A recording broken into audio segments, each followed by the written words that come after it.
বাইরে থেকে দেখলে মনে হতো ক্ষমতার ঝলকানি আর আভিজাত্যের এক রাজকীয় দুনিয়া।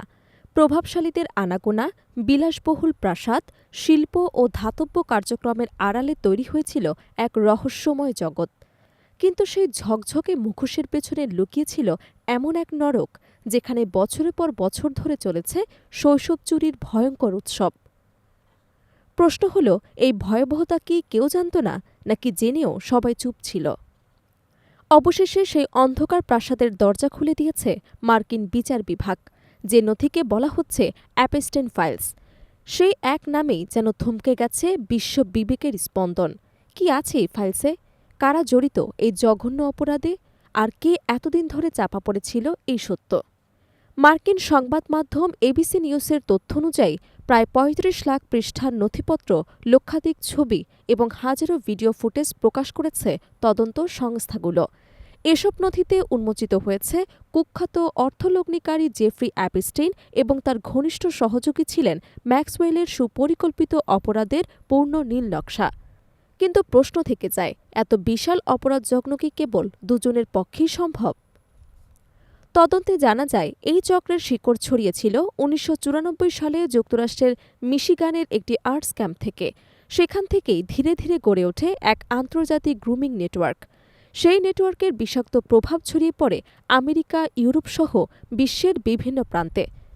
কিন্তু কেন তখনই থামানো যায়নি এই চক্রকে?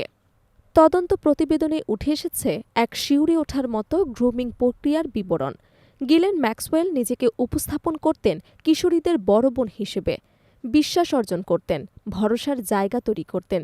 এরপর ধাপে ধাপে তাদের ঠেলে দেয়া হতো যৌন নির্যাতনের অতল গহ্বরে। প্রশ্ন হলো, একজন নারী হয়েও কিভাবে তিনি এই নরযজ্ঞের অন্যতম কারিগর হয়ে উঠলেন? অ্যাপস্টাইনের বিকৃত মানসিকতার ভয়াবহ দিক উঠে এসেছে নথিপত্রে। তদন্তকারীদের ভাষ্য অনুযায়ী ২৩ বছর বয়সী তরুণীদের তিনি বুড়ি বলে আখ্যা দিতেন। তার বিকৃত দর্শন ছিল যত ছোট তত ভালো। এই মানসিকতা কেবল তার একার ছিল না, নাকি এর পেছনে লুকিয়েছিল অদৃশ্য পৃষ্ঠপোষক? সবচেয়ে ভয়ঙ্কর তথ্য হল, এই চক্র কেবল যৌন নিপীড়নেই সীমাবদ্ধ ছিল না, বরং ভুক্তভোগীদেরই ব্যবহার করা হতো নতুন শিকার সংগ্রহের কাজে। একজন নতুন কিশোরীকে এই নেটওয়ার্কে নিয়ে এলে মিলত $২০০ পুরস্কার। এ যেন মানব পাচারেরই আরেক রূপ। প্রশ্ন হচ্ছে, কতজন শিশু এই কমিশন ভিত্তিক ফাঁদে হারিয়ে গেছে? ২০১৯ সালে কারাগারে জেফ্রি অ্যাপস্টাইনের রহস্যজনক মৃত্যু এবং ২০২১ সালে গিলেন ম্যাক্সওয়েলের দণ্ডাদেশের পর এই বিশাল তথ্যভাণ্ডার প্রকাশে কেঁপে উঠেছে প্রভাবশালী মহল।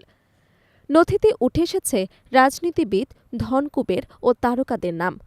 তবে প্রশ্ন হল, সব নাম কি প্রকাশ পেয়েছে, নাকি আরও অনেক প্রভাবশালী এখনও আড়ালে?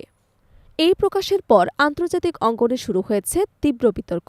সামাজিক যোগাযোগ মাধ্যমে প্রশ্ন উঠছে, অ্যাপস্টাইনের মৃত্যু কি আদৌ আত্মহত্যা ছিল, নাকি চিরতরে মুখ বন্ধ করার একটি নতুন পরিকল্পনা? আর বিচার কি সত্যি পূর্ণতা পেয়েছে? আজ সেসব ভুক্তভোগীদের নীরব কান্না, মানসিক ট্রমা আর ক্ষতচিহ্ন যেন সাক্ষ্য দিচ্ছে এক নির্মম বাস্তবতার।